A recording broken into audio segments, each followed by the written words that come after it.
Hi everyone, welcome back to my channel. I know many of you like the Japanese color palette as much as I do. I made this video a while ago, and I wanted to thank everyone who left me lovely comments. It really means a lot to me, and it inspired me to make another video. The nature of this color palette gives a light and airy feel, which means it works well with high-key photos. Today I'll show you how to color grade it using only tone curves and color mixer. It's simple, I promise. The good news is, if you use the free version of Adobe Lightroom, whether it's on your phone or desktop, there's no problem at all. Without further ado, let's get started.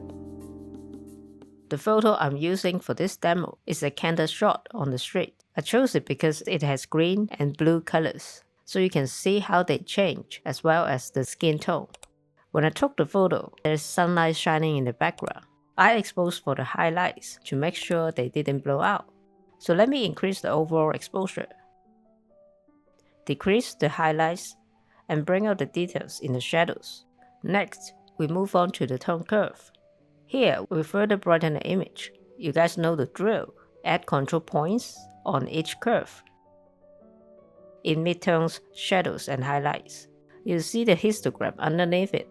So the curve is a tool that can control contrast and brightness. If I make any changes, the histogram will change as well.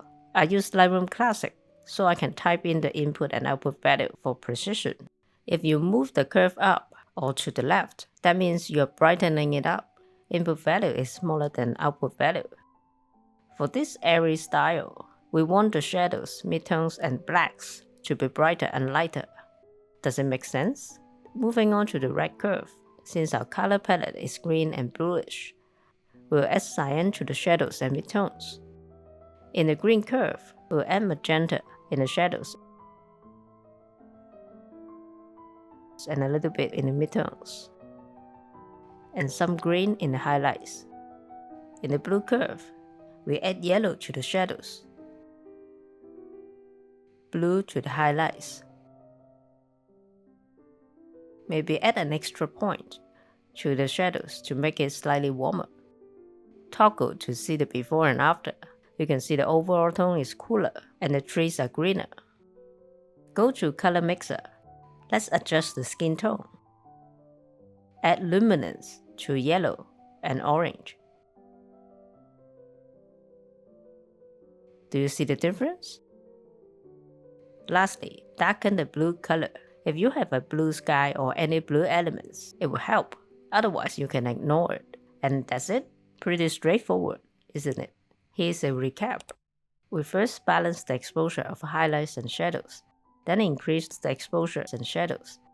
Then we color grade it with RGB curves, add green, blue, and cyan. We fine-tune the skin tone and the blue color. I hope you enjoyed this tutorial. If you're new here, my name is Oz. Thanks for watching. See you in the next one.